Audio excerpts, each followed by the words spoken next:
Independent thoughts, independent life. This is Chad Benson.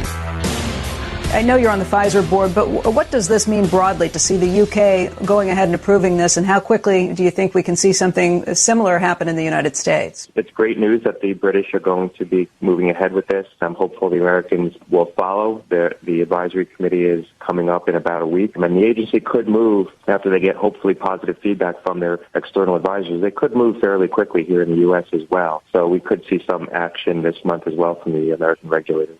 Dr. Gottlieb there. Yeah. Why are the British beating us to it? Oh, yeah, red tape. Welcome to the world of politics. Why are we meeting in a week or two? Like, what is going on in your world that you can't meet today? I'm curious. What is going on in the world that you couldn't have met last week? This isn't one of those things where, like, you know what? We'll let it go. We'll let it percolate for a little bit. We'll get back to this on Monday. Rome isn't burning at this moment in time, so we're going to be fine. No, Rome is burnt down. It's burnt, right? Los Angeles, burnt. New York, burnt.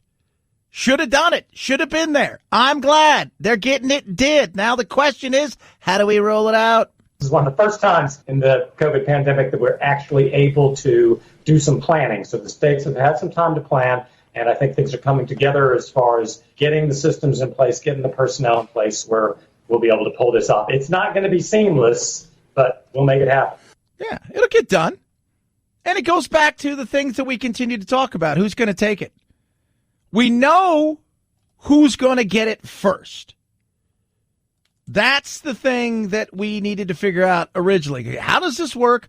Who gets it first? How does it roll out? Vaccinating healthcare workers promotes justice because healthcare personnel put themselves at risk and will be essential to carry out the vaccination program. I don't know how it promotes justice, but whatever. Vaccinating healthcare personnel also has the potential to mitigate health inequities. Again, whatever. I mean, that stuff is, but that's the way this is justice. Justice is being served. This is the inequities. The doctor gets vaccinated. See, aren't the inequities fixed now? So silly. But that's what they're going to do. So healthcare workers are going to get it. And then you got the long-term care facilities. Long-term care facilities? That's for the old folks, but not just the old folks. I explained this yesterday. They say, Chad, you say not just for the elderly. We think long-term care facilities are something like my grandfather just passed a couple weeks ago. He was in a long-term care facility, but it was very short. He was only in there for like 2 weeks. But he went downhill really fast. But long-term care facilities are, I have a buddy, Georgie, I grew up with, who's in a long-term care facility. He had a horrific accident when he was younger, and brain damage. And so he's always been in a long-term care facility. Those kind of people as well exist besides just the elderly. Long-term care facilities provide a spectrum of medical and non-medical services to frail and older adults unable to reside independently in the community.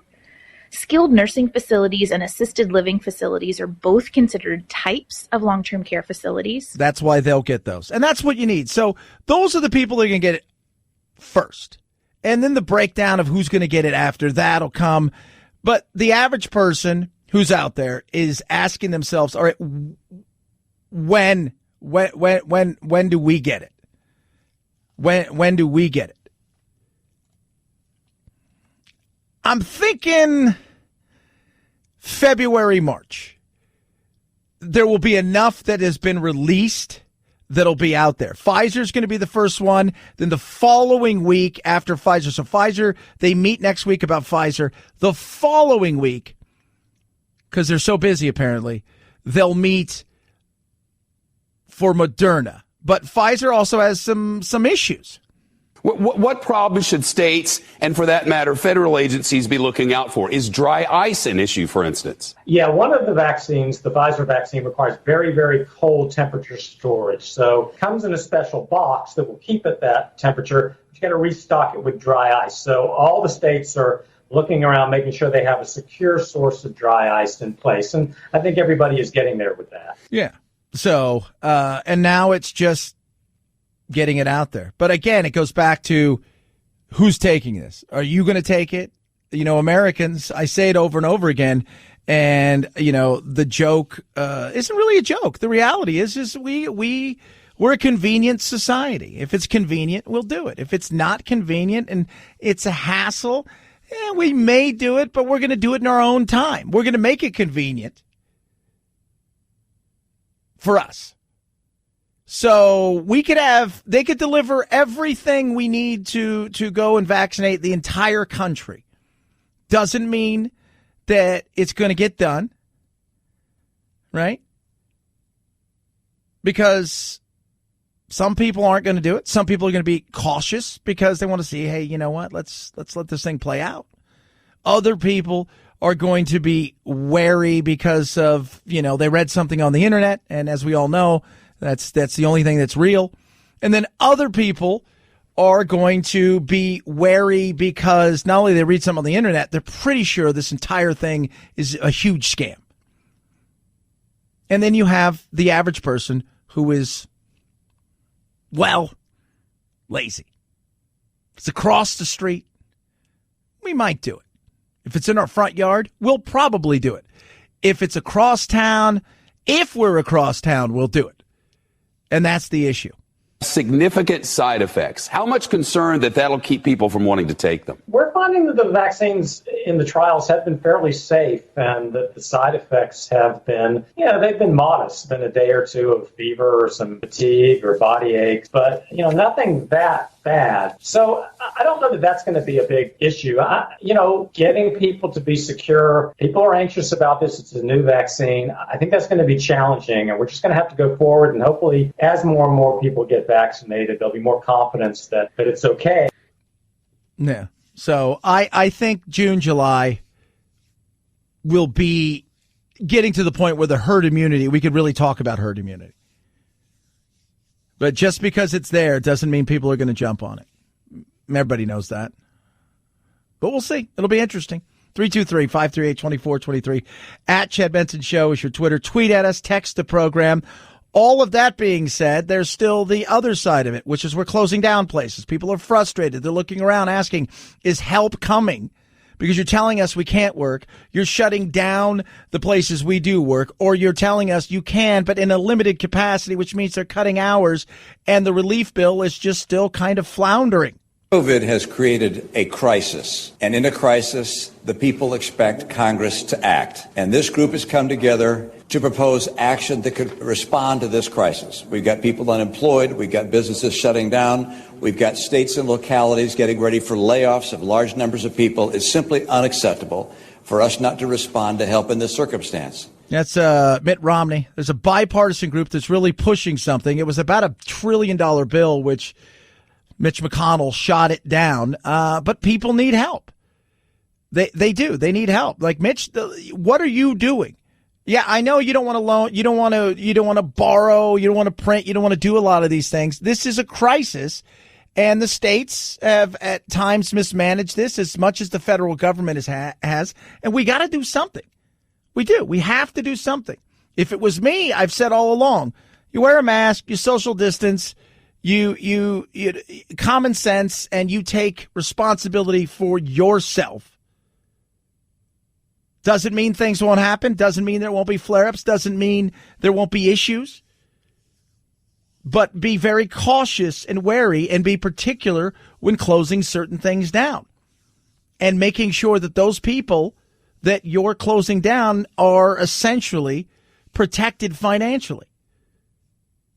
People always say, well, what about bars? Well, here's the thing about bars. Well, what happens in a bar? You go in, you have a few pops, right? Nobody starts to social distance. It gets a little bit later. You've been in there for hours, right? Your guard's down. I understand that. But I think if you're an adult and you want to take that chance, that's fine.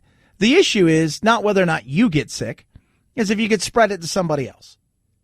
And that's the big issue. That's the biggest issue right there. But we protect as many people as we possibly can. But the best protection against all of that is personal responsibility, something that we don't seem to want to talk about. And that's why we get ourselves in a deeper and deeper crisis. Everybody says, look how bad, America's doing compared to the rest of the world. Well, the rest of the world is having the same issues we're having. The rest of the world is going through the same thing. The difference is the rest of the world deals with itself in a singular basis. So the UK isn't having people in Sweden or France decide what they're just like a state. They're doing their own thing. We do the same thing here. And then the state kicks it down to the communities at large, the counties at large. And then they kick it down to the individual. Some individuals make responsible choices. And that's not just with COVID, that's everything. Some individuals don't. So we've got to figure something out because you've got states that are just absolutely ridiculous in the way that they've handled this. You have states who are trying their hardest to handle it. No matter what they do, they can't get a handle on it. All the while, we're in the midst of a Christmas season where people are hoping to save potentially and salvage what little they have left to continue on in 2021 with hopes of surviving the financial collapse. And it's a hot mess. 323-538-2423 at Chad Benson Show, Twitter, tweet, text. Check out at Chad Benson Show for your Instagram as well. And, of course, Chad Benson Show TV on the old YouTube. Raycon's best earbuds around. Love my Raycons. Use them every single day when I'm out working out, when I'm out playing soccer, hit golf balls, no matter what I'm doing. I also do it when I'm just sometimes going for a little jog or a long walk. But today I've got a couple video conference calls. Guess what? Syncs, boom, seamlessly onto my computer, and I'll do my video conference calls. There's no wires. There's no stems. The noise isolating fit is phenomenal. I was saying the other day that one of the weird thing about how good the noise isolating fit is first few times I went to play golf, I like the whoosh and the hitting the ball, but the fit was so good I couldn't hear it. I know I'm hitting the ball. I see I'm hitting the ball, but I don't hear the noise of it all. They're amazing. They really are. And a price point that is incredible. Right now, you're saving big. Extra 15%, and they start well under $100. Get the best earbuds around. Right now. Raycons. No stems, no wires, 6 hours of talk time. BuyRaycon.com/Chad. Save yourself 15% right there. BuyRaycon.com/Chad. BuyRaycon.com/Chad. Chad Benson Show.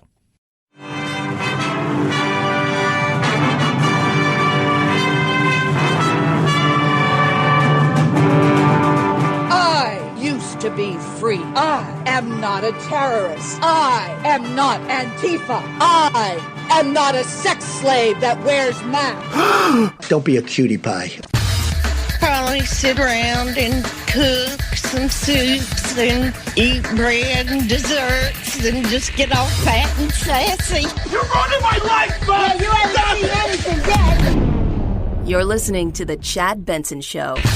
Ellen Paige was nominated for an Oscar for Juno in 2008. I'm pregnant. And is also the star of the hit Netflix series The Umbrella Academy. This family's amazing. And Ellen Paige is now Elliot Paige, announcing on Instagram that he is transgender. In an emotional post, Paige says he feels joy in making the announcement, but also fear, knowing that trans people are often victims of discrimination and violence. He calls out political leaders who he says criminalize trans healthcare and deny the right to exist, noting he won't be silent in the face of their attacks and will do everything he can to change this world for the better.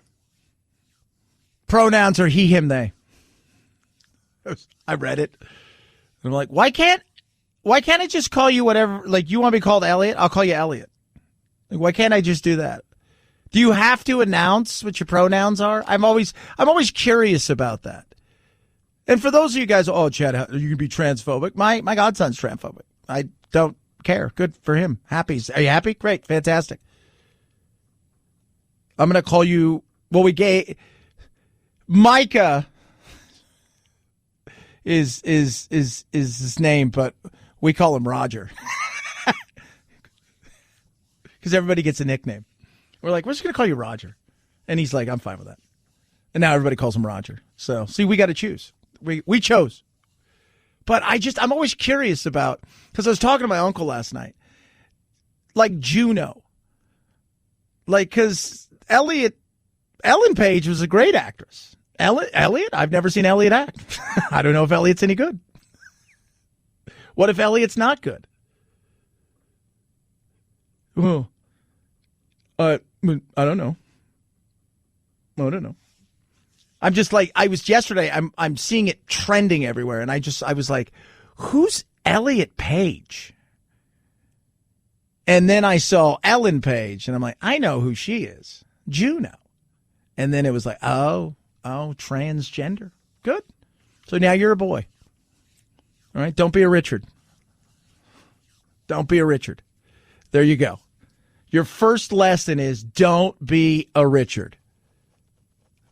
Don't be a victim. Don't be a Richard. Nobody likes a Richard. I think we can all agree on that. So that's where we're going to go with that one. And if your name is Elliot, then are you, and producer Phil, this is another one of those questions that we had a discussion last night. Are we allowed to talk about Ellen Page's roles, or does Ellen Page no longer exist at all? Well, Netflix has already gone through and changed all of her credits to Elliot. See, it's like, it goes back to the Bruce Jenner thing, right? Caitlyn Jenner did not win the gold medal. Bruce Jenner did. Wouldn't you want to be proud of your past? Even though you've moved on to something new, there shouldn't be your forward is something new, but your past, that was work you did. Already changed. Now can we get mad and say, how dare you play a girl in a movie? That is for women only. 323-538-2423 at Chad Benson Show's your Twitter. Tweet at us. Love, hate, whatever. We're totally fine with that. I joke around, but again, my godson is trans, and I call him by the name we gave him, Roger. That's nickname. The he, him, they. I don't say my preferred pronouns are, he, him, they. My name's Chad. Call me by Chad. That's good enough. Such a Richard. See? Don't be a Richard, Elliot. Chad Benson Show.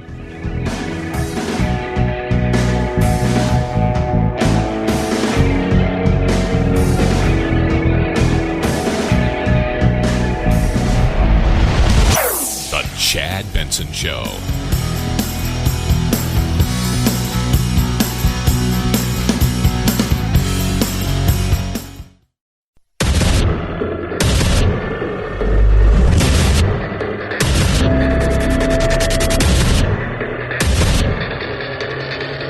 Independent thoughts, independent life. This is Chad Benson. Look, this is a major milestone. I think it represents the culmination of a lot of hard work of the Pfizer scientists, patient volunteers who entered this trial. This trial was able to be conducted in a record time, come to these vaccines, not just the Pfizer vaccine, the Moderna vaccine, and the other vaccines in development by other companies. We've come to these vaccines very quickly. These vaccines have shown remarkable efficacy. So it's hopefully the beginning of our counterattack against this virus, and it's going to change the complexion of this next year. Dr. Gottlieb there put a lot of time in. He said the trial, a lot of time in the trial. We spent. Remember, Moderna announced that it took them 48 hours to come up with the vaccine. Once they took them virtually no time. They're like, all right, cracked it. It's pretty simple. So now we got to go into human trials.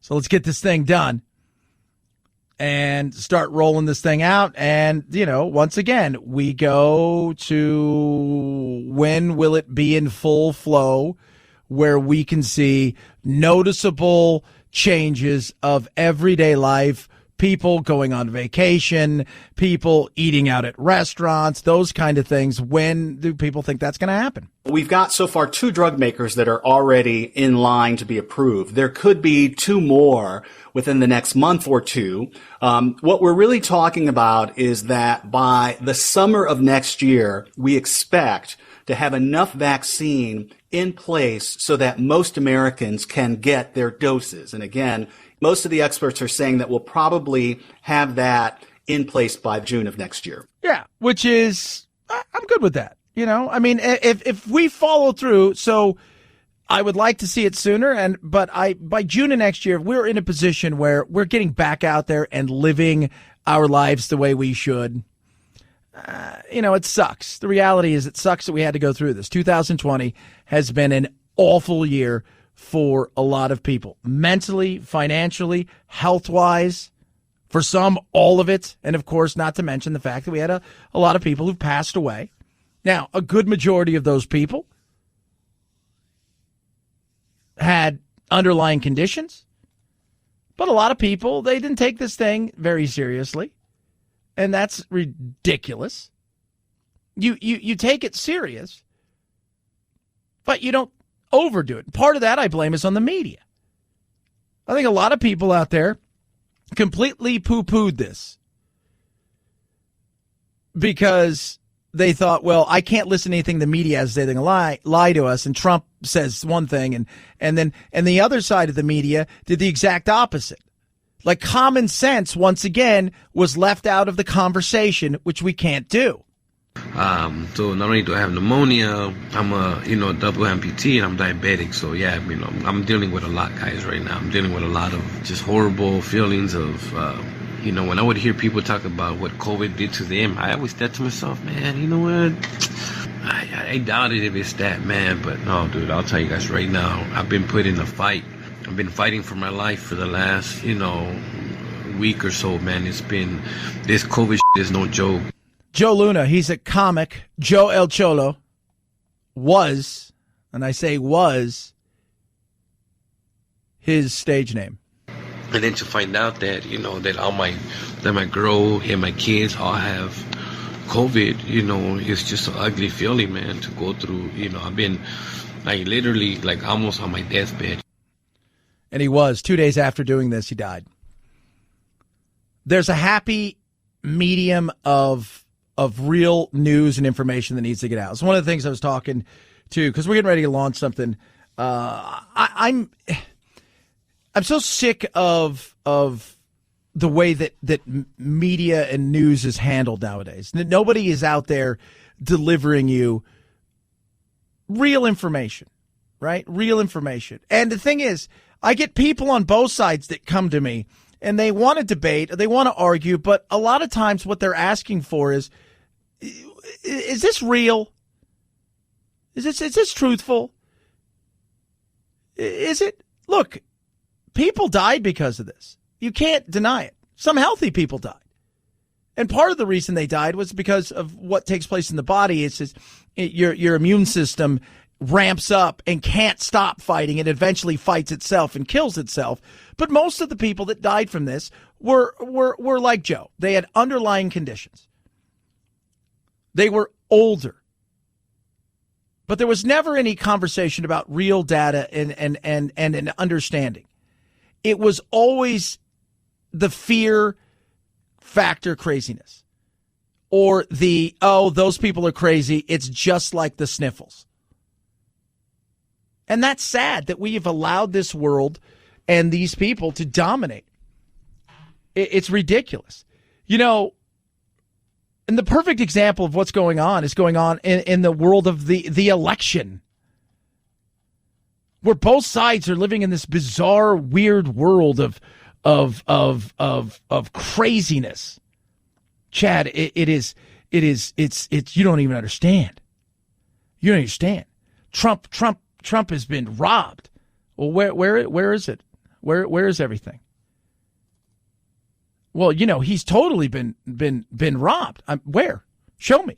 Show me the evidence.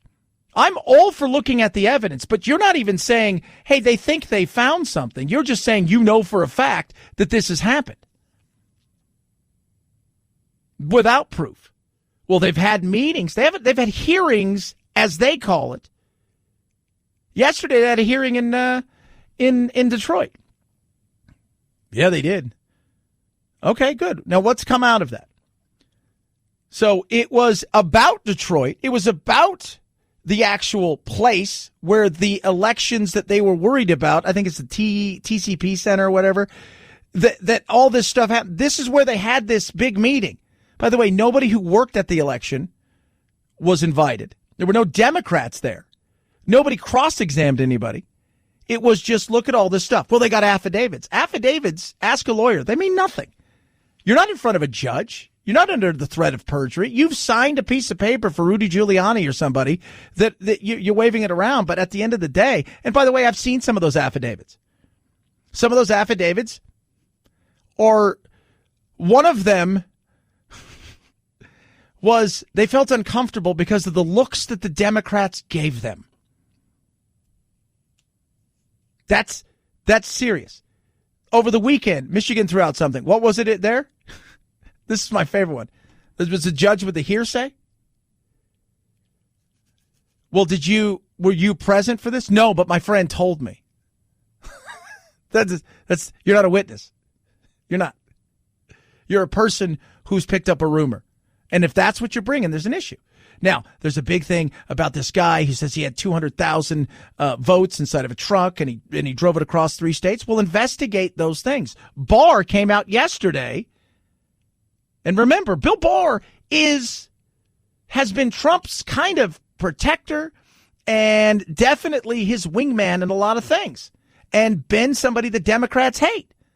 But he said, I didn't find anything. He specifically shot down one of the president's most explosive claims, that voting machines were manipulated to help Joe Biden win, saying simply, we haven't seen anything to substantiate that. This is especially significant because Barr has been among the president's most steadfast defenders. Shortly after the election, he authorized Justice Department lawyers to go look for fraud, but they found nothing. They found nothing. And you know what's funny? The people who love Trump, well, Barr's obviously in on it with him.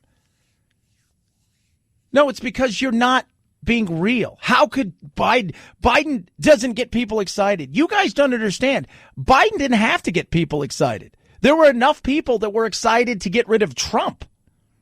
But those rallies, he had all these people. Joe had nobody. Yeah, Joe had nobody. But I tell you what, did you see the rallies and the protests during the summer? Those were Biden protests. Those were Trump protests. You could have put those as Biden rallies. It's the reality of it. My uncle, who is the biggest MAGA supporter out there, literally, said to me last night, because he has been, Chad, had to be this. He said, I told you 2 weeks ago, Chad, I was going to give them 2 weeks to prove something. Their 2 weeks are about up, and they've come up pretty empty-handed. Chad, you need to look at all the evidence. I've seen a lot of what you hear.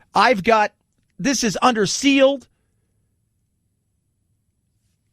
This is a sealed indictment. We're coming hard. It's right in here. I'm going to release the Kraken, but it's under seal. Okay. Well, when are you going to do it? Oh, it's coming soon. Okay. And the Dominion. They got them. Barr's like, no. It's sad because there are some stuff. Hey, look, if this truck driver really did take 300,000 ballots, you look into something like that. You do. But when I hear people, what they want is perfection. Human beings are not perfect. We're not going to be perfect at all. So if you think you're looking for the perfection of there's never any fraud, there's never any mistakes, then the only way you do that is we essentially get a king and we never have the opportunity to vote again. Then you won't have any fraud. Then you won't have any mistakes. Nobody wants that. If their evidence is real, then you find it and you put it out there. But part of this is driven to the fact that we have now gotten ourselves into a situation where we can't even look or find any news that is truly unbiased, that comes at you in such a way where, hey, we're here to deliver this. This is what it is. And there you go. This is what it is. You go from there. Because people don't even want it that way anymore. Because they're afraid that what they may hear is the thing they don't want to hear. Because that will attack them personally as far as they're concerned. That sucks. It does. So everybody goes deeper into their own little echo chambers. And that's a sad thing. 323-538-2423 at Chad Benson Show is your Twitter. Tweet at us. Text the program. Love hearing from every single one of you. Rough Greens. My dog Doodle, I'll say this, I love him to death, but he drove me crazy last night. So we put him on Rough Greens 8 months ago. It's not dog food. It is a supplement. It's powder. You sprinkle it on top, and it's got all kinds of good, the vitamins, the vegetables, the minerals, the probiotics that helps with your the gut health. But it's also got, omega-3, 6, 9, all of these amazing things. And it brings, his coat is shinier, and he is happier than he's ever been since we've had him. And he is more mobile than we've ever seen. He has bad arthritis in his hips, and he has fatty tumors. You can barely feel any of the fatty tumors, and he runs around like he's a puppy. But he drives me crazy sometimes because he won't shut up. So last night, I pour his dog food, and he looks at me because he's barking, and he does the bark where he goes in circles. I'm like, what's wrong with you? And I'm like, oh, the rough greens. I put it on top, and he gobbled it all up. It works for him, an old, cantankerous dog, and it's changed the way that he is living his life. And I love every second of it. It'll work for your dog. If you love your pets as much as I love my pets, give it a try. Rough Greens is giving you the opportunity to try for free. That's right, free. You pay shipping, you get a $30 bag free. All you have to do is go to roughgreens.com/Chad, ruffgreens.com/Chad. Put them to the test. Not going to cost you anything but shipping. It's a free $30 bag. Try it. I think your dog will love it. My dog swears by it. I think you're going to be impressed. Roughgreens.com/Chad. Rough Greens. We make any pet food better. Chad Benson Show.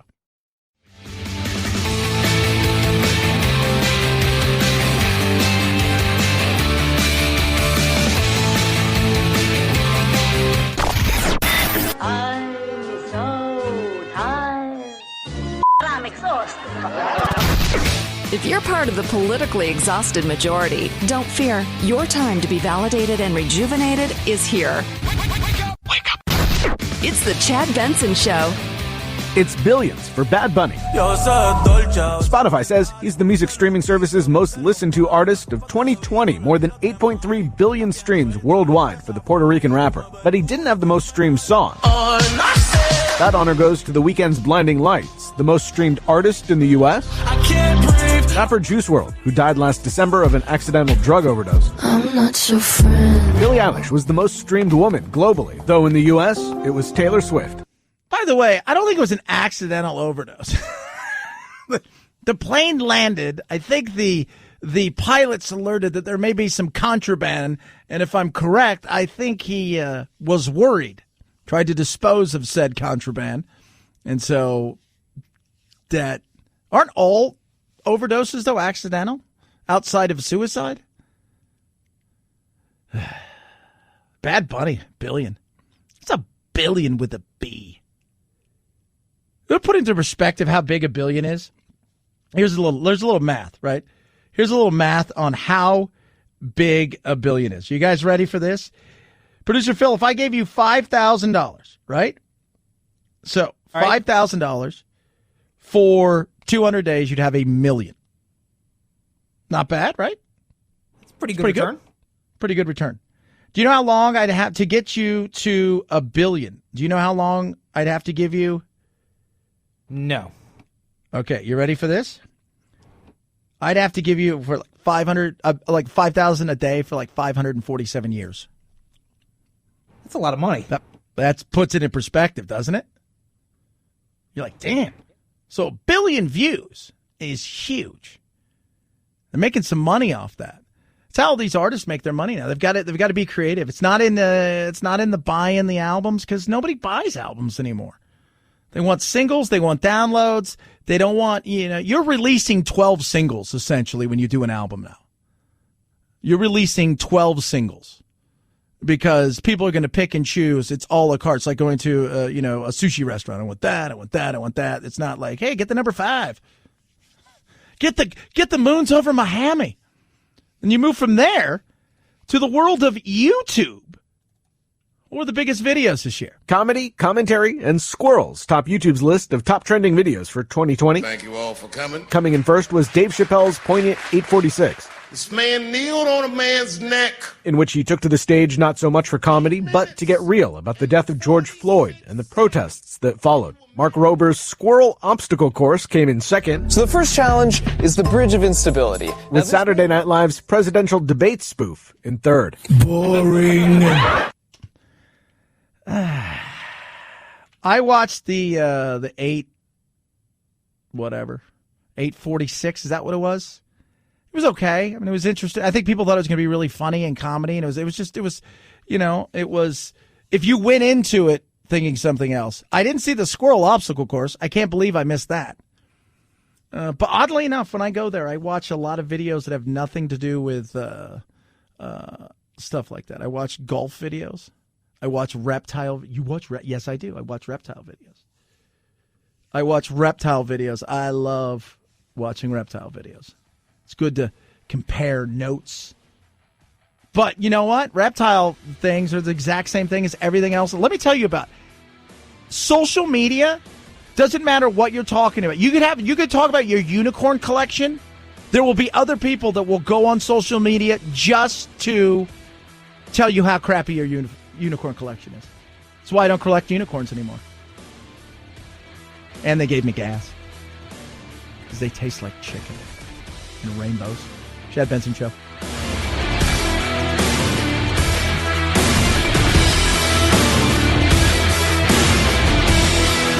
This is the Chad Benson Show.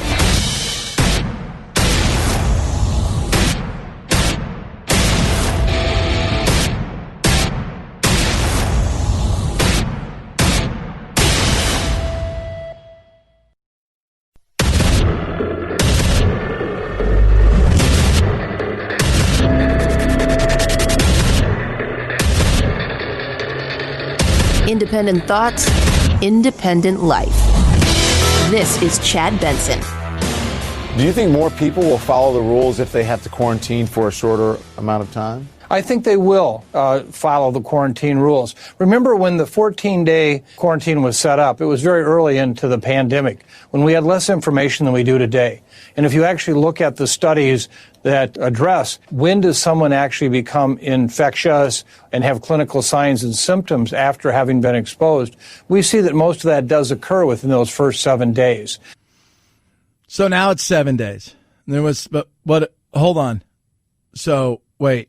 But what about, it's a problem with the CDC. So remember it was 2 weeks and then now it's 7 to 10 days for quarantine.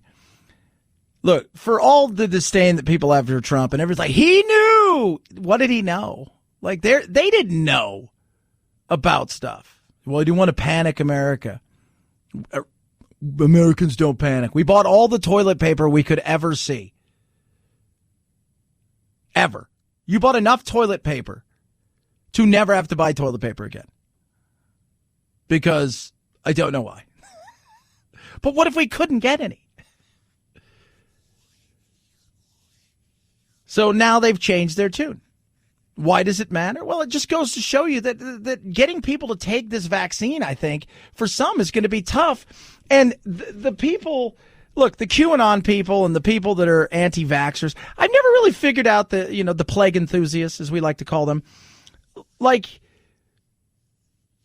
do you feel that way about all vaccines? Or is it only,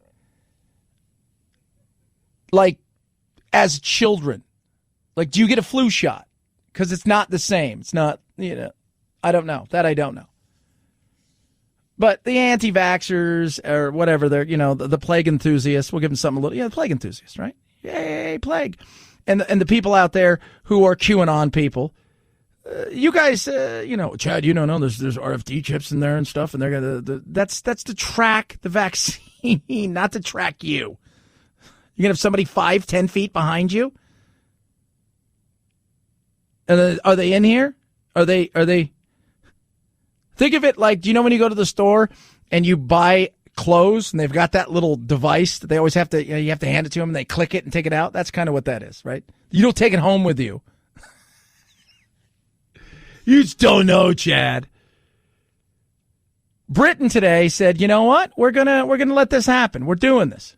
I know you're on the Pfizer board, but what does this mean broadly to see the UK going ahead and approving this, and how quickly do you think we can see something similar happen in the United States? It's great news that the British are going to be moving ahead with this. I'm hopeful the Americans will follow. The advisory committee is coming up in about a week, and the agency could move after they get hopefully positive feedback from their external advisors. They could move fairly quickly here in the U.S. as well. So we could see some action direction this month as well from the American regulators. Yeah. And I think that's good. I don't know what they're doing that they couldn't have got to it sooner, but apparently they're rather busy. The following week should be Moderna. But when you hear the CDC change stuff up, what it does is it puts hesitation in people's minds. Well, how do I know I can believe these people? Well, they're not the ones, but the FDA. But still, everything seems to change. You know, one of the reasons that other countries that we inherently have a rebellious attitude in this country. We push back, right? We look at our Constitution. Our Constitution is a big FU to the government in a lot of ways.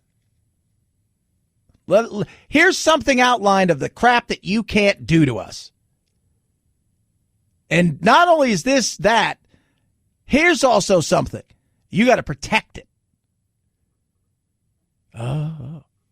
So inherently, we push back. And when people jump around and they change their positions, people get a little wary. I'm wary of a lot of things when it comes to the vaccine. And the number one thing for me is, are people going to get it? We know, at least at first, in theory, who is going to get it.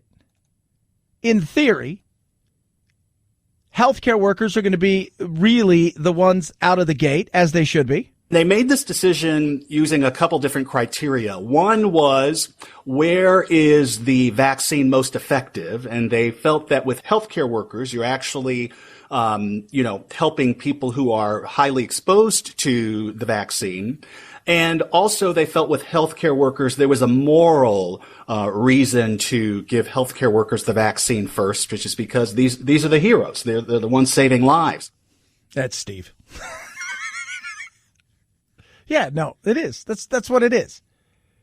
You're giving it to the people who face it right there. You're facing this head on. You need this gun in your possession, if you will. And then we work our way back. And there's not enough for everybody at first. You know, if you go look I'm a huge study of history. And you go look at the, Stalingrad and the battle that went on there, that the Russian army didn't have enough guns. You just followed the guy in front of you who had a gun, and if he got shot and died, you picked his gun up and you kept going forward. It's kind of what we've got at this moment in time with the healthcare workers. We're going to go there. We're going to long-term care facilities because they're going to need it big time because you got old people there. And then, it'll go from there. At the end of the day, though, much like all of this, it's going to be up to the states. And the states will decide how it's doled out. Does it healthcare workers? Yes. But then, what's the second phase? Is it for some states? I think they may do teachers, right? Because parents are like, we need to get kids back in school. So they might have to say, look, healthcare workers, long-term care facility, and teachers. Teachers are a must. Other states, it may be, it could be police and fire immediately.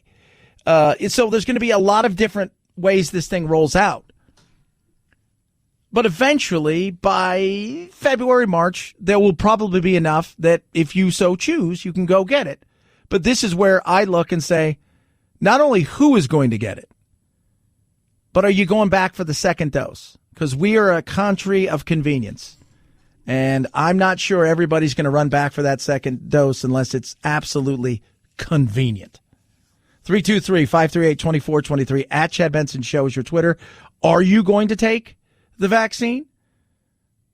Are you worried? What's your biggest fear? I'd love to hear from you. Tweet at us, text the program as well. Yesterday, a big blow for Trump and the election, which, once again, I'll say it, got to have proof.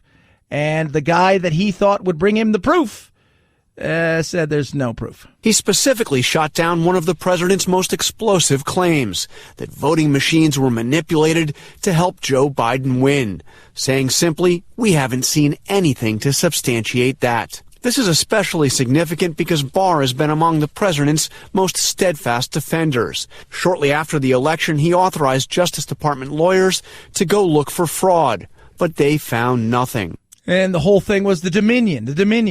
Well, they haven't found anything there. So what now? I don't know. At some point, you know, the Rudy Giuliani's and the release the Kraken and all of these kind of things. And now Trump is having to deal with, you know, pardoning people. Is there a pardon coming for a lot of people? A preemptive pardon? Is there a pay for pardon scam going on? A la Bill Clinton and Mark Rich? If you guys don't know what that is, go look it up. His wife. Mark Rich was a very wealthy man who was in exile because he traded in oil and did things during the Iran oil embargo that, let's just say, wasn't very good. And he was spending the rest of his years in Europe. But when Bill Clinton was wandering out, magically a big donation came in from his wife and got him a pardon, which he never tried, by the way, tested at all. But the reality is, you know, this is kind of what happens, isn't it? Isn't there that, you know, you donate, people magically donate stuff? I just want to know who's going to get Tiger King. He's got to do that, right? Like, he's got to pardon the Tiger King. He's just got to do that. Will he do Giuliani, the first family? We are told by multiple sources that Giuliani in recent weeks has directly brought up with the president the possibility of getting a preemptive pardon for himself. We are also aware of conversations among Trump allies about pardons for the president's adult children. Yeah. Other radio hosts have said you need to pardon yourself and everybody else. We've heard, you know, there's Democrats out there that want to see this thing through with Trump. Biden's not that guy. Biden's already kind of said, I don't want to look, we're not going to bring the nation together by going after it. Same thing, you know, when Nixon was gone, what did Ford do? It's like, we got to move on, right? We have to heal the nation. We have to heal a nation. Chasing something and going after, you have to heal. Now, the states are a different thing. If Trump has issues with taxes and stuff like that, I just think at the end of the day, it's basically time to go away and figure out what your next plot is. And is 2024 going to be in it? And how much do you rile somebody who could potentially say, well, let's continue to hunt him down, if you will, legally? I don't know. But like I said, you remember all those, everybody was chasing Hillary. And the minute she lost, it was like, it got quiet. And I think the same thing's going to happen here. The difference is I think Trump is going to stay in the game and play his brand for as much as he can. And in doing so, does that lend more opportunity for lawsuits and other investigations? 323-538-2423 at Chad Benson Show is your Twitter. Are you going to take the vaccine? What is your biggest fear of said vaccine? Love to hear from you. Tweet at us, text the program, shoot it straight to me. Let's talk about CarShield. CarShield's awesome. So my cars are all covered by CarShield, and it's great.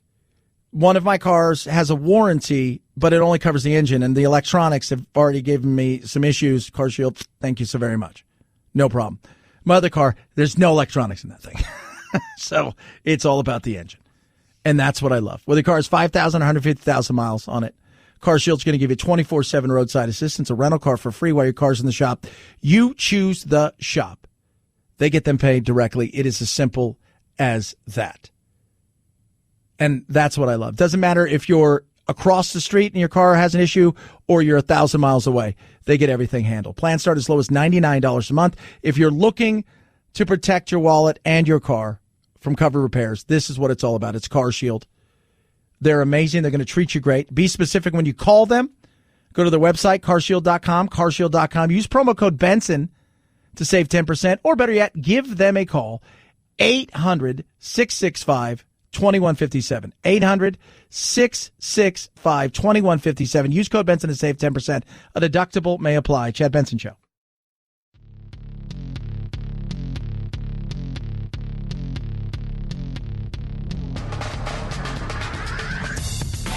Serving up talk radio medium rare and dripping with irony.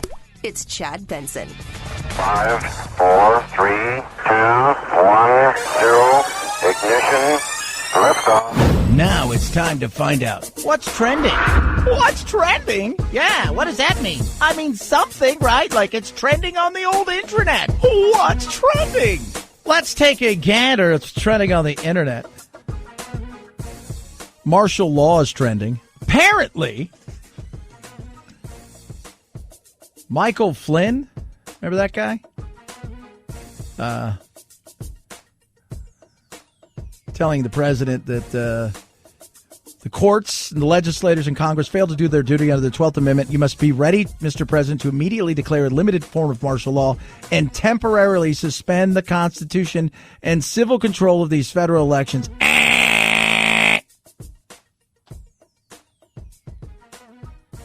Yeah, it's a hard pass. Thanks for coming. Dan Rather tweeted out something rather funny. Said the White House is suddenly a very polite place to work. Everyone's going around saying, pardon me. Look at Dan. You funny Dan. You funny, ha ha. Oh, goodness me. And it's just a lot of other anger everywhere. That's all you get. A lot of other anger everywhere on Twitter. Twitter is just a place. Section 230 is trending on Google. Trump's vows to veto the defense bill unless the shield for big tech, which is Section 230, which shields them, is essentially done away with.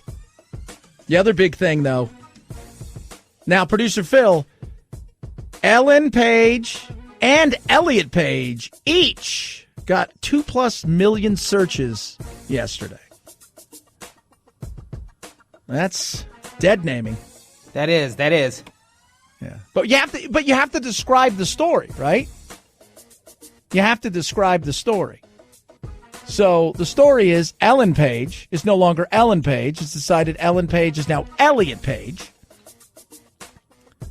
And so that's what took place. And you said that Netflix has already scrubbed all the Ellen Paige and put Elliot Paige in all of the titles and stuff and the credits. So there's that. 2 million. I tweeted out something earlier because we're joking. Look, because everything always starts with my preferred pronoun. Shouldn't it be this is who I am and I identify as Elliot and I believe I'm a man and I'll call you Elliot. I think that should be the basic thing that is what it is. Like, that's what, like, I don't go around saying, my preferred pronoun is doctor, not a licensed medical professional. That's what I put. Mileage may vary.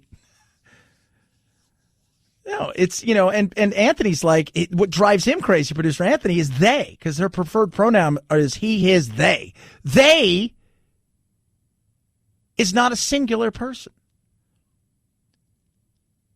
They, it's just, again, why can't we just call you by your name? I don't know. I'm sure I'm going to get yelled at. I'm sure some trans supporters are going to come out and yell at me and tell me I'm a Richard. And I'm like, whatever, get over it. But I asked a fair question. Why can't I just say your name is now Elliot? And that's what, but because my big thing is if you're saying my preferred pronoun, I have a feeling if you say that, is there going to be a switch in the future? Because remember, you get one with us. You want to be called Elliot, we'll call you Elliot. You come out tomorrow and say your new name is Steven or Sam. You don't get that. Chad Benson Show.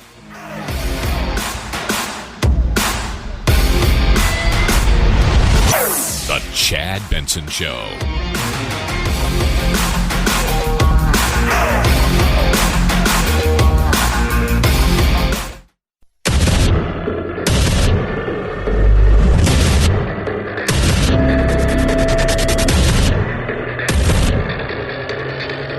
Independent thoughts, independent life.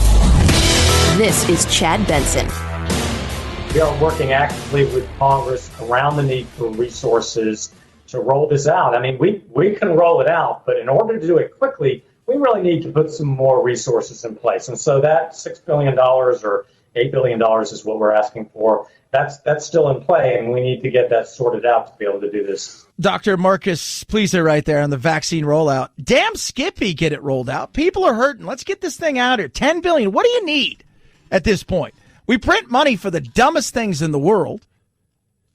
What do you need? Let's get this done. People are still wondering, are you going to figure out some way to help Congress? I mean, to help the people out there, Congress, who are starving because their states are shutting them down, and they're fighting back, some of these people, but some of them, they don't have the cash anymore. They've exhausted everything. They're struggling financially. They're not even thinking about turning a profit. They're thinking about keeping their people employed, keeping their head above water long enough to survive into what they hope is a brand new 2021 where they can start to live again in a normal way, where they're not borrowing on their credit cards or having things repossessed. What are you doing? COVID has created a crisis, and in a crisis, the people expect Congress to act. And this group has come together to propose action that could respond to this crisis. We've got people unemployed. We've got businesses shutting down. We've got states and localities getting ready for layoffs of large numbers of people. It's simply unacceptable for us not to respond to help in this circumstance. Mitt Romney, damn Skippy. It's time for you guys to act. Doesn't need to be $50 trillion. Enough to see people through. That's it. That's what you're looking for. Enough to see people through, but also enough to fund the things that needed to be funded to make sure that when this vaccine rolls out, that it's more seamless, not haphazard, an asinine way that we've done much of this stuff. In the way that we've acted. One day, like, yeah, what was it? California, perfect example of do as I say, not as I do. You've got one of the board supervisors in LA voting to shut restaurants down. Again, from even outdoor dining.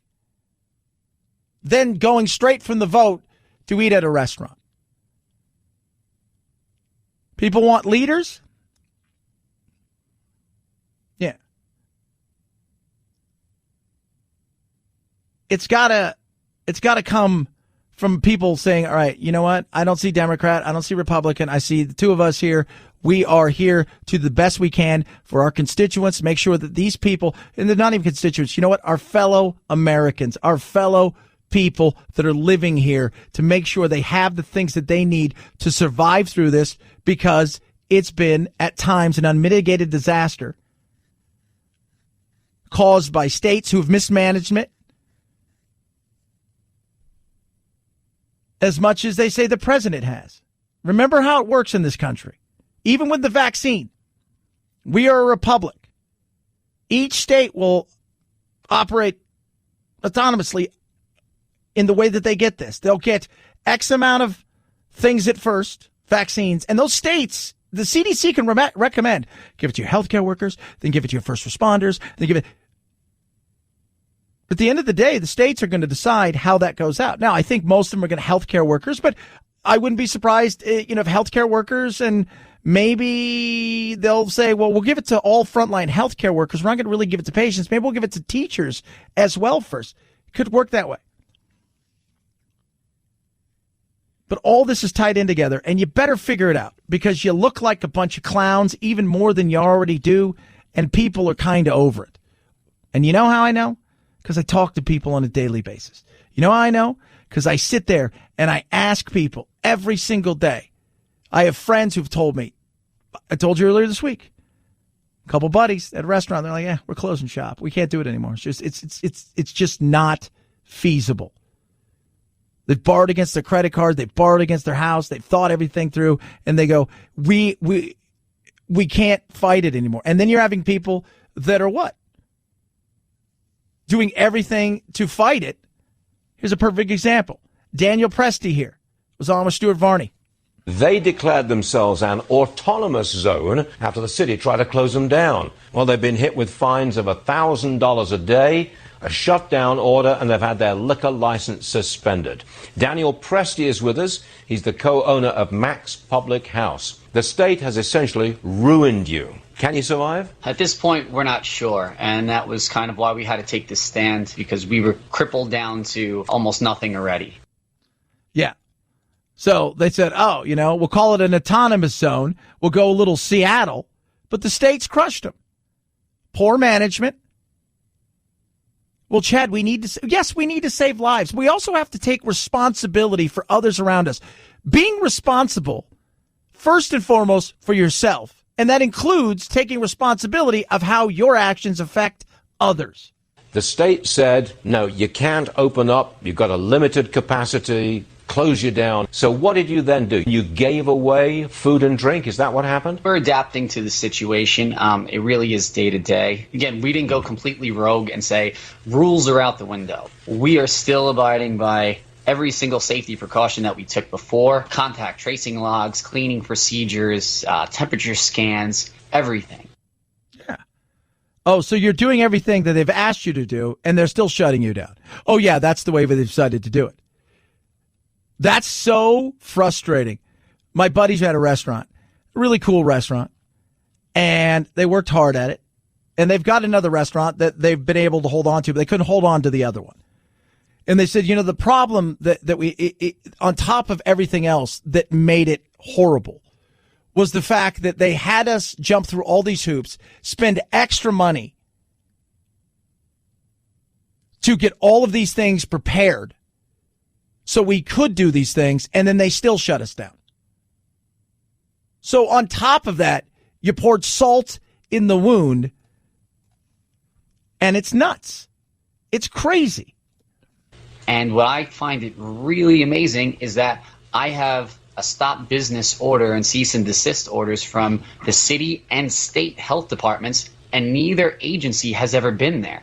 The sheriffs are issuing these on behalf of the health department, and nobody has even tried to come in to even say, like, hey, what's going on here? No. Hell no. Why would they? This is the frustration, people. This is why Congress needs to get off its ass. This is why we as individuals need to take more personal responsibility, once again, on who we vote into office, how we conduct ourselves, and how us taking personal responsibility for us, how does that affect others? Usually, if you're taking personal responsibility and say, you know what, this is my responsibility, that you're not doing any kind of damage to other people. But at the end of the day, this is not just in one place. You got a business owner here, Daniel Presti, owns Mac's Public House, saying we're trying everything. They're telling us cease and desist. They've taken away everything. They're finding us every day. And by the way, they've not even been in. And it wasn't just us. A lot of voices out there saying, I don't know what to do. And that was the whole reason why we did this, was to kind of gain attention to what needs to happen and what this industry and all small businesses, we need help. We need help. And these guys can't sit back anymore and just kick the can down the line and point fingers at other, the federal government or whoever. And you have to help. You have to help us. Yeah. And that's been the big contention in Congress. Mitch McConnell is like, I don't want to bail out states that have mismanaged this because they've built up huge backlogs of pensions. They've got massive growing governments, California, New York, places like that. And no, let's target. Well, we're going to help them out, but you can do a balancing of both. Because at this point, there are men and women out there who have businesses who are dying. And the constituents are upset. And one of the things I hear all the time, this is disgusting. This is selective enforcement. This is unconstitutional. Somebody who goes to Mac's pub right there. It's unconstitutional. Where I live, we have Sheriff Mark Lamb. And Sheriff Mark Lamb, you guys might remember on Live PD before it became, not PC. He was on, there's a guy out here. He's everything you would think. I have a small little town. I live in Pinal County. It's a small little podunk kind of county just outside of Phoenix, in between Phoenix and Tucson. And Sheriff Lamb he's walking tall. He's that guy.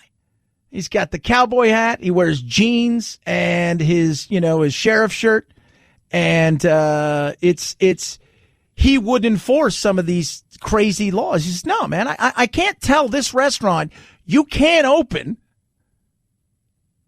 but you across the street, because you have a drive-through and serve food, you can stay open. That's unconstitutional. And he wouldn't enforce those things. He wouldn't. You wear the mask, you give people some space, you don't be an idiot, you allow people to stay open. Well, Chad, we can't, people don't listen. Look, we've got to be smart. We do. This is why I always joke about this is why we can't have nice things, because the stupid ruin it for everybody. We're always trying to protect the certain part of our species that is the weakest link. We're always trying to do that. We need to be responsible. We only have 6-7 months to go to really get this thing behind us so we can take a deep breath, we can come up for air, and we can start rebuilding. But I'll say this and let it sink in, and many of you small business owners out there will understand this. And people who are politicians, many of you don't get it, but many, many people and businesses out there, they got 4 minutes of air, but it's an 8-minute ride to the surface. 323-538-2423 at Chad Benson Show is your Twitter. Tweet at us, text the program. Love hearing from all of you. Hello, Fresh. America's #1 meal kit. Can help you. Gives you back something that's amazing. It gives you back time. How much time do you go and stand in front of the refrigerator or the pantry? Like, what am I going to eat tonight? Am I going to make food? You don't have to worry about that with HelloFresh. You got choices between vegetarian, low calorie, and family friendly, and you can add meals. You can pause weeks that maybe you're traveling or whatever. But what it gives you is time. You know exactly what you want. It's going to be anywhere between 20 and 30 minutes from the time you choose it. You assemble it because it comes with recipes, 23 recipes, curated each and every week, right? From the finest chefs, sourced directly from the growers, the freshest food, and you assemble it, and within about 20 or 30 minutes, you're ready to roll. Eat, sit down. Takes away stress, and especially during the holiday seasons with the triple stress with everything, boom, and it's contact-free, and you're going to save money. About 25% on food waste, which saves you money, and about 40% versus shopping at the grocery store. Right now, they're extending their Black Friday sale. Go to HelloFresh.com. Use promo code Benson90. So Benson90, you save $90 and you get free shipping. HelloFresh.com, promo code Benson90. HelloFresh.com, promo code Benson90. $90 off and free shipping. Chad Benson Show.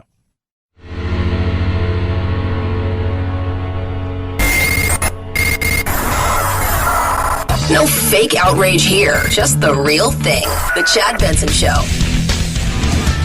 Execute judgment on you, COVID-19. You destroyer, you killer, you get out, you would break your power, you get off this nation. I demand judgment on you. I demand a vaccination to come immediately.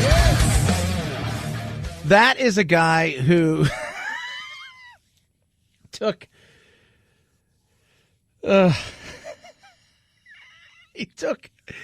he took a sermon from Kenneth Copeland and then rocked it up next to it. Rex Chapman tweeted it out. It is hilarious. It is, and the way that he does the music, and it's just great. It should be a single.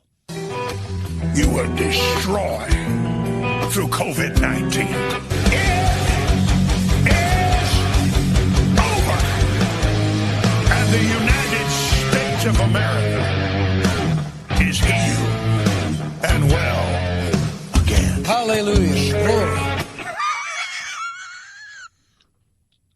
Come on, you're not laughing a little bit? Yeah, you're laughing a lot of it. Sacrilege. No, it's not. They're making fun of God. Making fun of Kenneth Copeland, and we have every right to do because he's nuts. He is. Speaking of being hard on somebody, can you believe how hard the media is, Joe Biden? Mr. President-elect, how does your foot feel? How's your foot? Good. Yeah, those are some tough questions. How's your foot? Is it good? Did you see how they fawned over his dog? So apparently he was playing with his dog, and his dog wanted to apologize and did so on Twitter yesterday about his foot. Yeah. I'm not kidding, guys. And they just fawned over the whole thing because he tweeted out the entire, oh, we're so sorry. It's just the dumbest thing in the world. It's got its own Twitter, by the way, for those of you want to know. It does have its own Twitter. It's Major. I think that's the dog's name is Major. I think there's two of them. It's a cool-looking dog. They don't have any animals in the old White House now. So they'll be coming back with animals. He's got, I think there's two of them. But he was playing with his dog, and next thing you know, he gets hurt. Probably has a ton of followers already. Damn, Champ and Major. Champ and Major. Major apologized for in writing, apparently. I'm like, I don't think that dog knows how to type. Let's take a look at the first dog's Twitter account. Probably has a blue check mark. Right? Okay, Champ and Major Biden. How many followers do you think they have? They've already got 6,000 followers.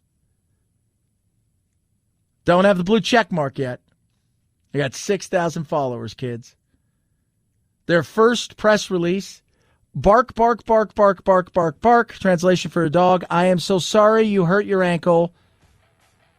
Small, S-M-O-L, fracture, so not serious. I'll be a good boy. There you go, kids. 323-538-2423 at Chad Benson Show is your Twitter. Tweet at us. Text the program as well. That's a great. If you haven't seen it, check out the Twitter feed. I've got it up there with Kenneth Copeland and the guy rocking out. It's worth a view. Chad Benson Show.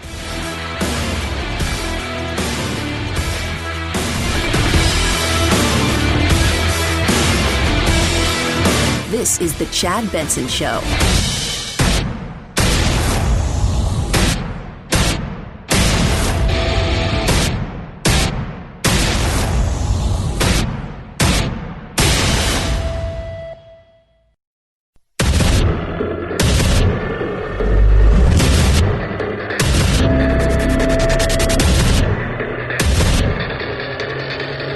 Independent thoughts, independent life. This is Chad Benson. It was Governor Greg Abbott who ordered Texas non-essential businesses like Shelley Luther's salon to close to prevent a spread of coronavirus. Now he's thrown his support to Luther's opponent in the Texas Senate race. But she has the backing of conservative mega donor Tim Dunn, who's given her campaign $1 million. Politics, even in the time of COVID. Well, of course you expect it. Closures. You got Abbott out there. You've got we're closing non-essentials. It's not just Democrats. I mean, I hammer the Democrats, but the Republicans have done it too. Across the country. So every state, and remember, we live in a republic, for God's sakes. How many times I have to say that? Each state operates essentially on its own. Your governor is far more important than your president in so many ways. Because those things that they do will influence you far more in how you do your business and live your life than the president. But that just shows you right there. It's like, even in the toughest times, we figure out how to take politics and make it even more uncomfortable. People are struggling. They're starving. Coronavirus is still here. food lines. You saw the food lines before Thanksgiving. Sweet mother of God. That was insane. I see him every Tuesday night when I go home.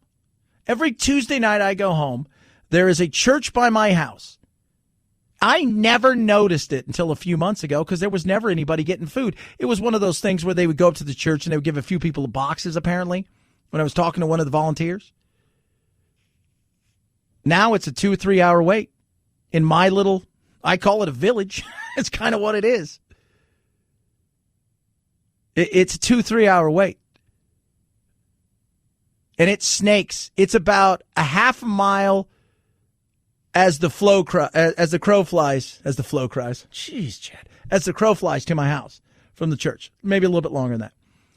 It is about a mile and a half, 2 miles, and we see the cars in our neighborhood of people that get in line to get food. We see that. It's real. People find out a way to make things about politics. How can I make it about us? Whether it's Greg Abbott, Doug Ducey, whether it's the President of the United States, Chuck Schumer, Gavin Newsom, Mr. Cuomo, DeSantis, Hutchinson, you name it. People figure out, how can I use this to my benefit? That's the problem with politics. It's never let a tragedy go to waste. And politicians have been licking their lips for several months because this is the greatest tragedy to get political profits and for some to get profits. It's frustrating. It is frustrating. All the while that's gone on in 2020. Let's take a step back in the Wayback Machine. I like to remind us how the year started. Producer Phil, do you remember how the year started? I thought the year started kind of okay, but it seemed like so long ago. Do you remember a guy by the name of Kobe Bryant died? I do remember that. You guys, that was this year.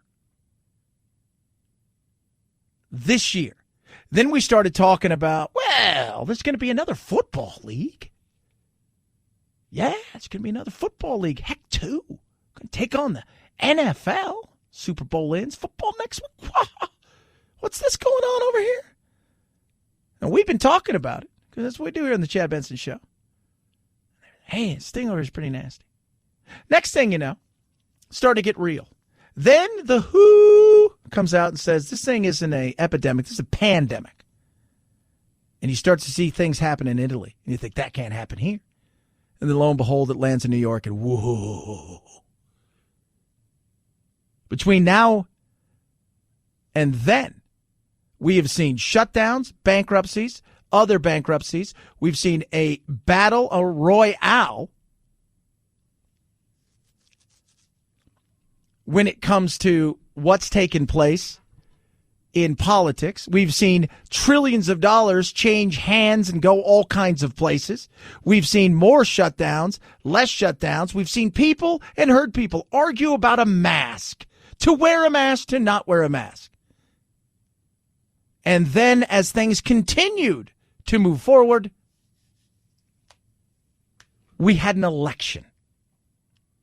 Politics was involved in all of those things when it came to this and everything else. And we're still fighting that election in a bizarre, weird way. Frustrating as hell, people. You know, when I talk to people who are big supporters of Trump or live in the world of just politics in general, they're so removed from what the average person thinks or is thinking about. They're so removed from it because their life really hasn't changed that much. This is just another thing to battle over. This is just a new sandbox, a new boxing ring. That's all this is. The average person isn't thinking about election fraud at this point. Even the average Republicans moved on from that. They're trying to figure out how they're going to make sure that their business stays in business, or are they going to be forced to work from home because they're cutting down at work attendance? Are they going to be forced to work from home because their kids aren't going to school? So they have to be there.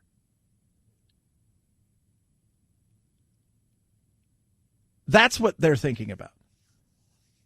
They've moved on from a lot of this other stuff. They don't care about the politics. They don't want the partisanship. They want actual progress and solutions. And unfortunately, we live in a time when, much like the cure, kids, ain't no money in the cure. The disease has all the money. I could cure you today and you'd pay me once, or I could cure you for your life and you'll pay me monthly. And that's politics. And it's frustrating as hell. You see it even in the silliest things that go on. And we're still here fighting things like an election, people running around chasing shadows, arguing. It's nuts. It truly is. And it's frustrating. Are we going to get this thing soon? We are. Are people going to take it? There's another political slant right there. Are they going to take it? I don't know. How many of you out there are going to take this? Are you going to take it, Chad? I'm going to take it. I'm not afraid to take it. Hell, if they would have given me a chance to be in the study group, I'd have done it.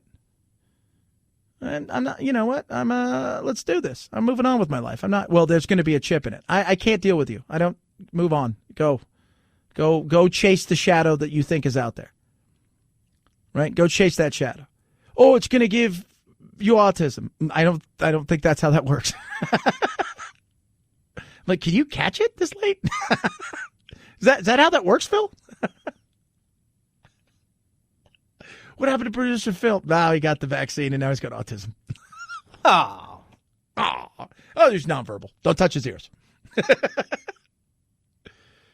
I can't deal with that. I want to move on with my life. I want to go to sporting events. I want to see my son on a regular basis where it's not chopped up here, there. I want to hear from him where he's not like, Dad, they closed school again, which was yesterday. And I don't think they're coming back until there's a cure.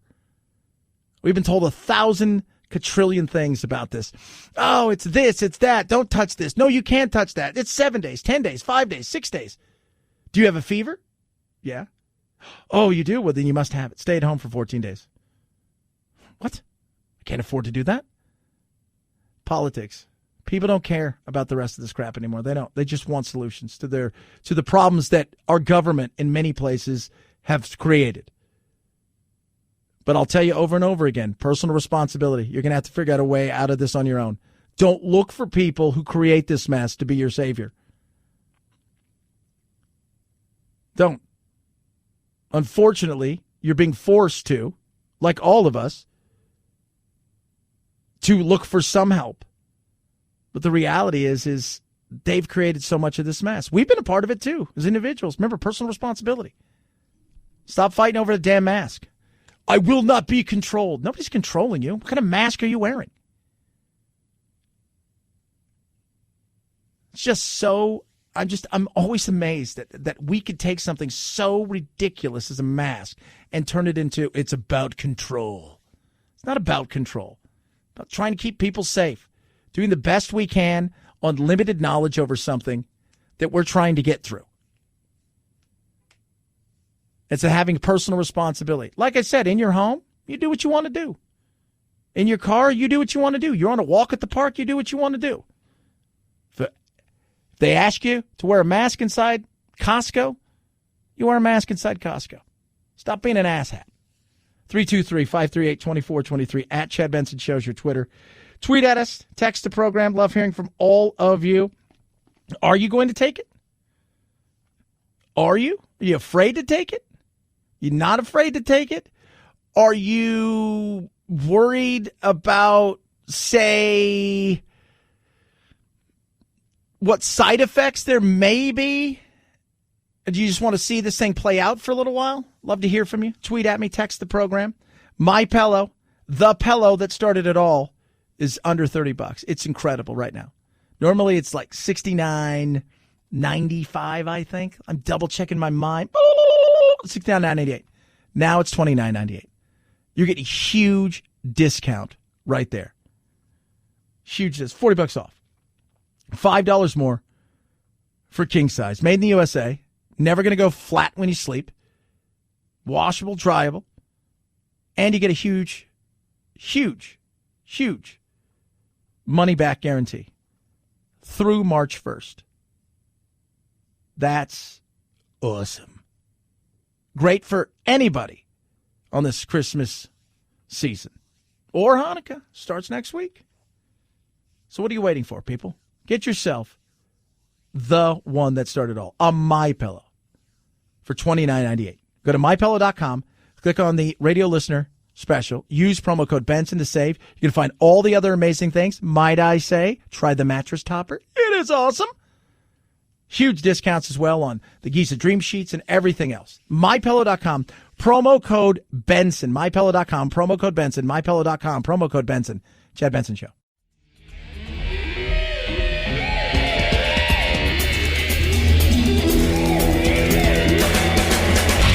You go, boy. This isn't about right or left. This is just about right and wrong. Right you are, Chad. The Chad Benson Show. President-elect Joe Biden today will participate in a virtual roundtable discussion with workers and small business owners impacted by the coronavirus pandemic economic crisis. Biden on Tuesday formally announced his economic team, including his nominee to be Secretary of the Treasury, Janet Yellen. Janet is one of the most important economic thinkers of our time. She has spent her career focused on employment and the dignity of work, which is really important to me and to all of us. Biden will also receive the presidential daily briefing. Yeah, as he should be getting, and it should be really included in all the things that are taking place when it comes to the coronavirus and how that's going to roll out, because whether people want to believe it or not, he is going to be the president of the United States of America. And the reason is pretty simple. He didn't lose. Donald Trump did. Mr. Raffensperger, who was the guy that oversaw everything in Georgia, explained it again. I want to extend grace to those that seemingly have hate in their heart. We've all been through an awful lot. As many of us have said, we wish that our guy would have won the election, but it doesn't look like our guy has won the election. No, he didn't win the well.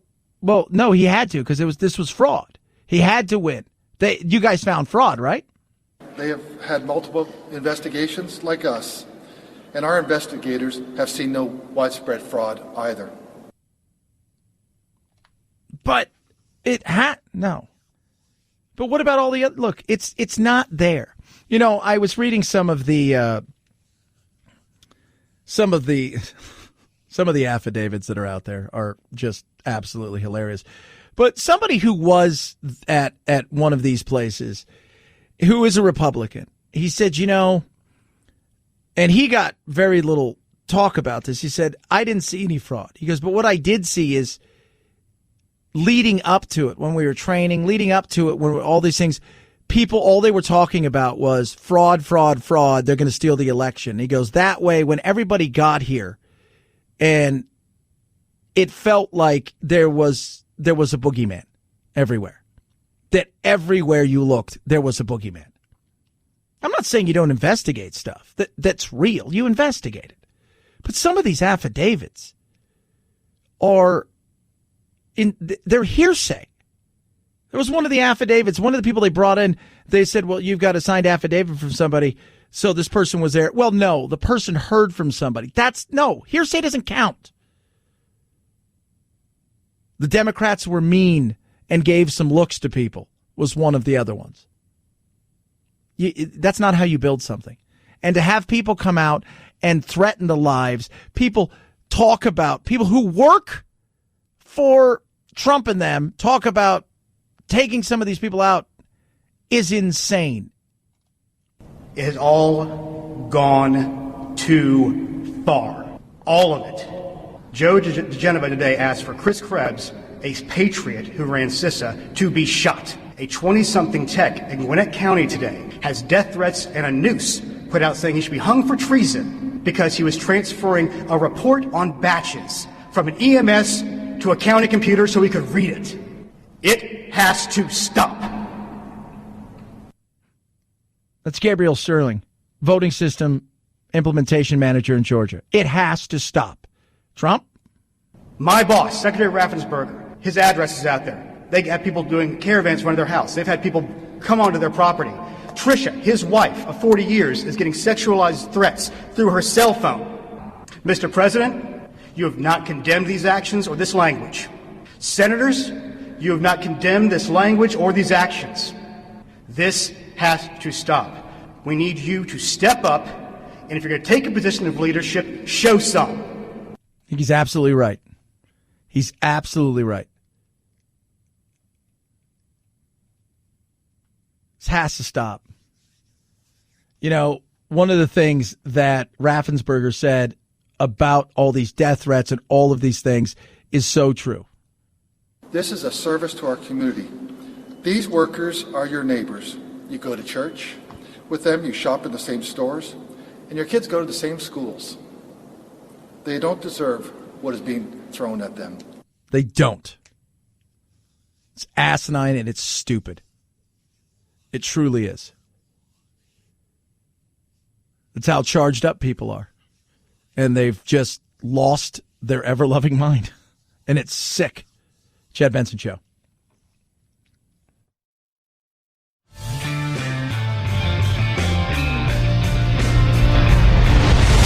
The Chad Benson Show.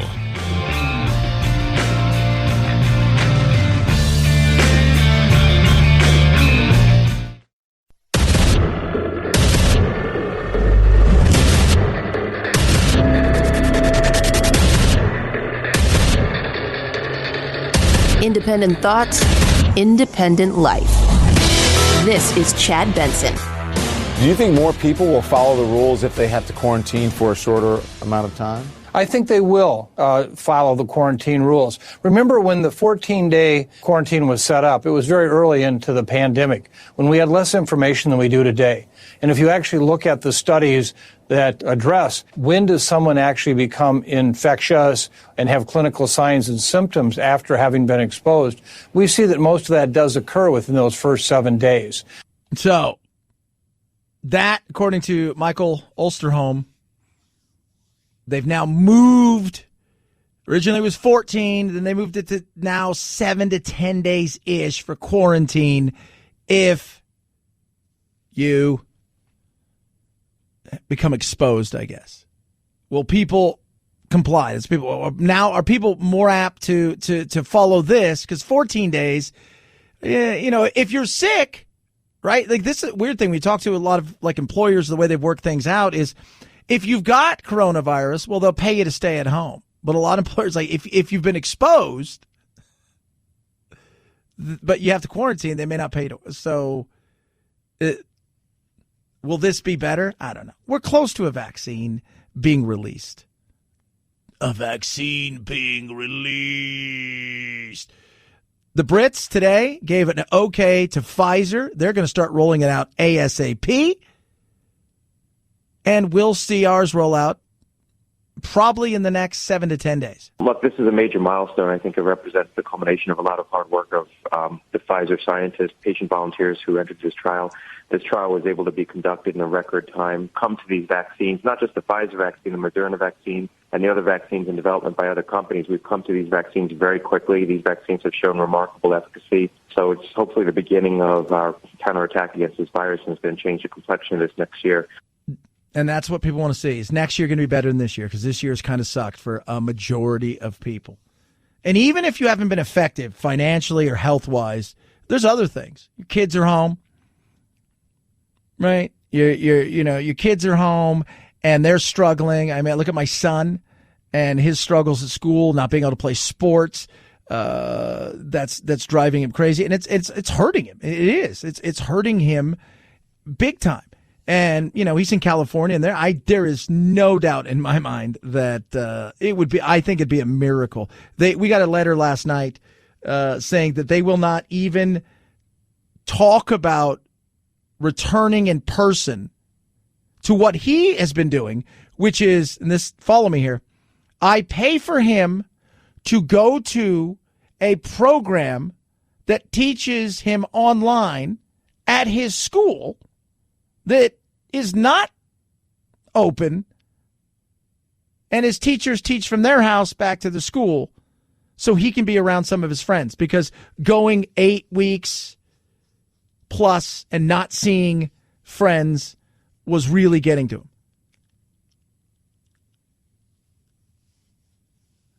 And that's just one of the many things. Everybody has felt it. Everybody has. In some way, even if it's small. This thing is touched pretty much everybody. And the big question is, how soon till normal? We've got so far 2 drug makers that are already in line to be approved. There could be 2 more within the next month or 2.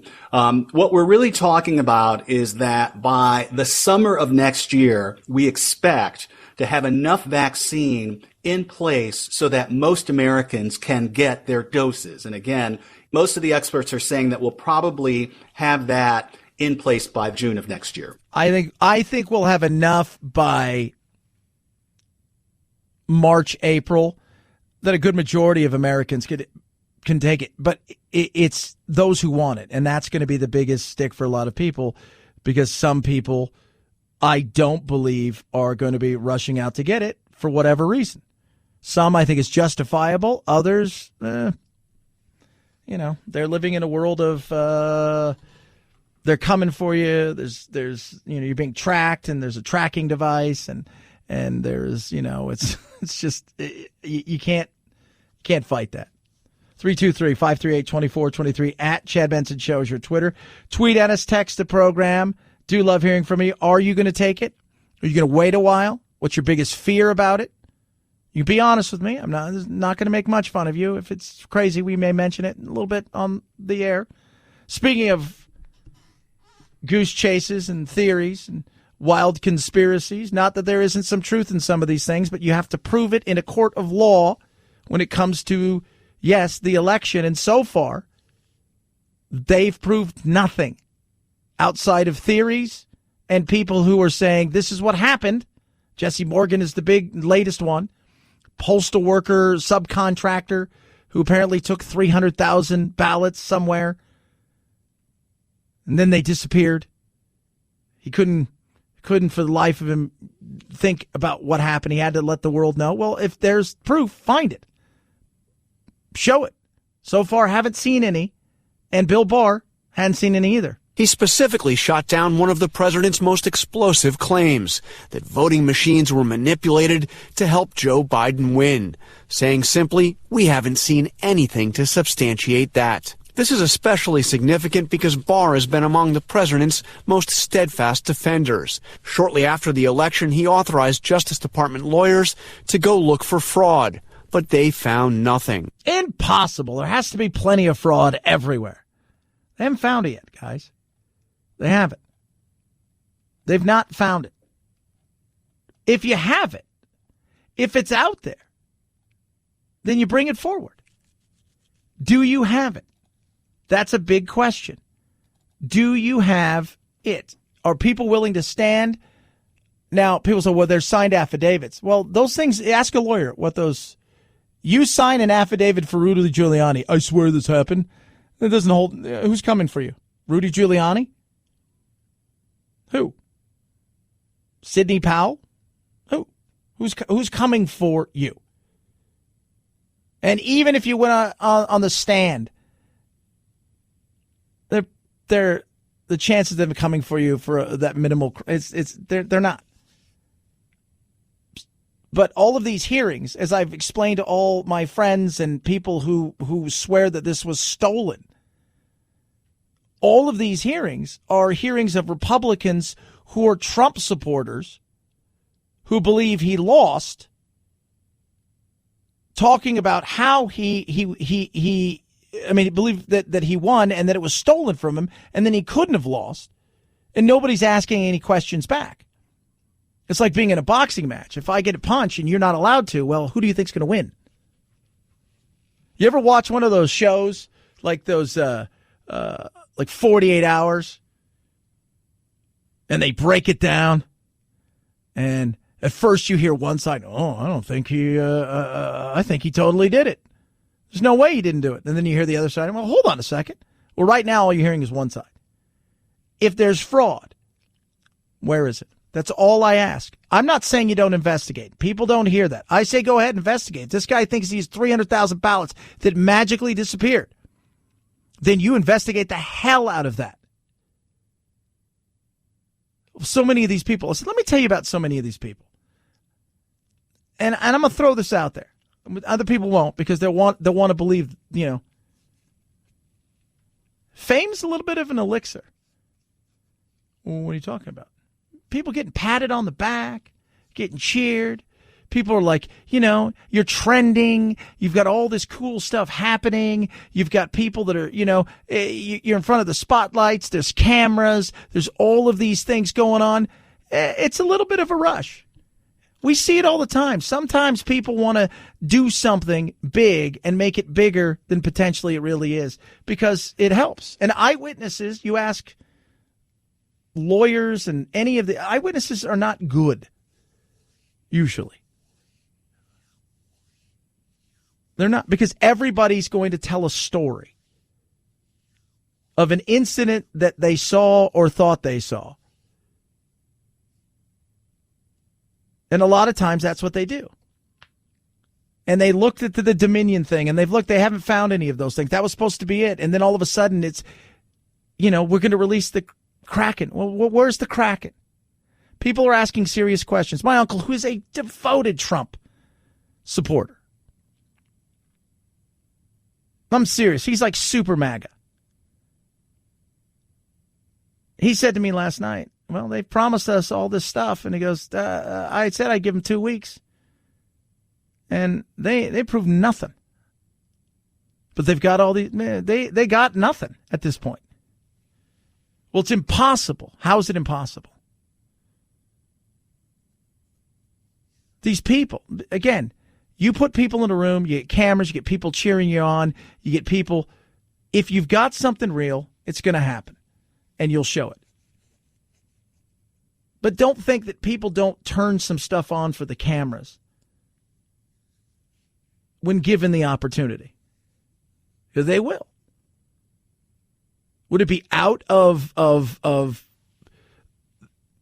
mean, would it be out of the realm of possibility that something did happen? No. There's a possibility always. That's why I say you invest and you investigate the stuff that's real. If somebody says they were mean to me, that's not an investigation we need to have. So you can say you have 500 affidavits, right?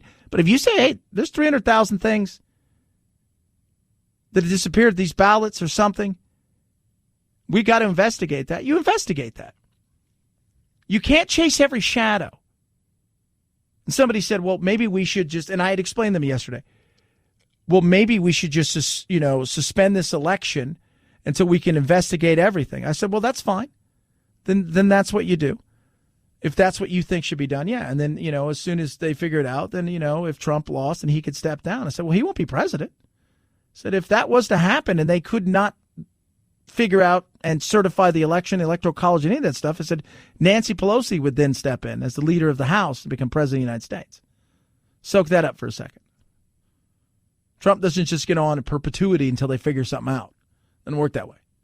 323-538-2423 at Chad Benson Show is your Twitter.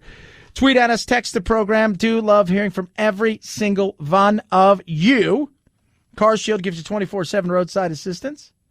Gives you a rent-a-car when you need it. If your car breaks down, right, you got to take it into the shop. You choose that shop. You say, hey, I need a rental car because it's going to be here for 3 days. They get you a rental car for 3 days.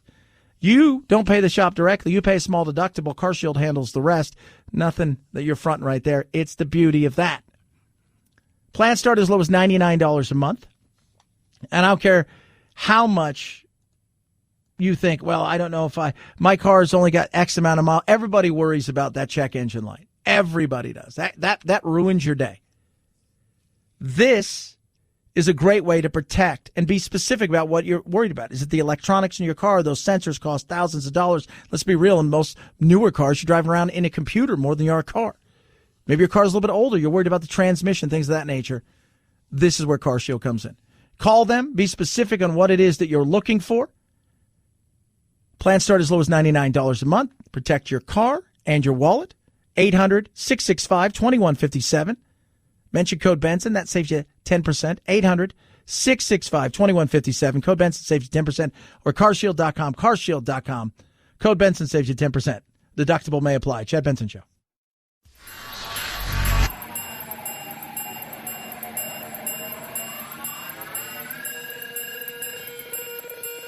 Set Chad straight. Text the show, 323-538-2423. That's 323-538-CHAD. Someone has to do it. Might as well be you. The Chad Benson Show. Ellen Paige was nominated for an Oscar for Juno in 2008. I'm pregnant. And is also the star of the hit Netflix series The Umbrella Academy. This family's amazing. And Ellen Paige is now Elliot Paige, announcing on Instagram that he is transgender. In an emotional post, Paige says he feels joy in making the announcement, but also fear, knowing that trans people are often victims of discrimination and violence. He calls out political leaders who he says criminalize trans healthcare and deny the right to exist, noting he won't be silent in the face of their attacks and will do everything he can to change this world for the better. I will call you Elliot, and we're going to get on with our lives. Although we're finding out, so they're in he's in the Umbrella Academy, and he was playing a she. Follow along here. There's going to be a test, and he's now going to play a she still. Is what I'm hearing. It seems confusing.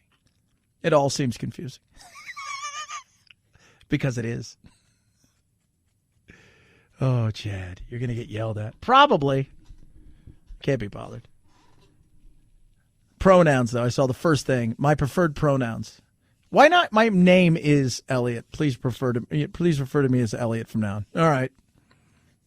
But the question always remains, producer Phil and Anthony and I, we debate it, which is, Ellen Paige was a good actress. We don't know about Elliot. Can you refer to, I don't even know how you do it anymore. Like, it's the thing we always go back to is like, Bruce Jenner won the gold medal. Caitlyn Jenner did not win a gold medal. Bruce did. So you can't, that's all I'm trying to say. But I just look, you know what? If you're happy, and this is what makes you happy, and this is what is going to fix everything that you think is wrong, and this is what you believe, knock yourself off. I'm 100% behind that. My godson's transgender, and love him to death. His name is Micah, but we call him Roger because we give everybody a nickname, and that's, my best friend, and we always joke about that. But the reality is that makes you happy, and that's what you believe. Fantastic. I don't play the pronoun game, though. That's the one thing I don't do. You're not a they. There's not many of you. There's a singular of you, and you are whatever you want to be called. And I'll get yelled at for that, but that's the reality of the real world that we should all try to live in every once in a great while. 323-538-2423 at Chad Benson Show is your Twitter. Other exciting news. What streamed the most music-wise? It's billions for Bad Bunny. Spotify says he's the music streaming service's most listened to artist of 2020, more than 8.3 billion streams worldwide for the Puerto Rican rapper. But he didn't have the most streamed song. That honor goes to The Weeknd's Blinding Lights, the most streamed artist in the U.S. Rapper Juice WRLD, who died last December of an accidental drug overdose. I'm not your friend. Billie Eilish was the most streamed woman globally, though in the U.S. it was Taylor Swift. Do you think people call him The Weeknd? Do you think people call him like, hey, Weeknd, come here? Or do you think whatever? I don't know what his real name is. Because, by the way, that's not his real name. Just to let you guys know that. Like DJ, do you think DJ people, like my buddy DJ Small Chains? I don't call him Small Change. I just call him Jimmy. Hey, Jimmy, what's up? Do you call him The Weeknd? Do you call him Weekend? Yo, Week. Hey, what's up, Week? What do you think you call him, Christopher? I said, yo, Week. Yeah, Week? Does your mom and dad refer to you as The Weeknd? That's a fair question, right? Because his real name is not The Weeknd. It's Abel Makona Tasafi. I probably screwed it up, and I apologize, Weeknd, for that. We got you over the hump. We do it all the time. You guys have a blessed, wonderful day. Be kind to each other. We'll do it again tomorrow. Night, night, Jack.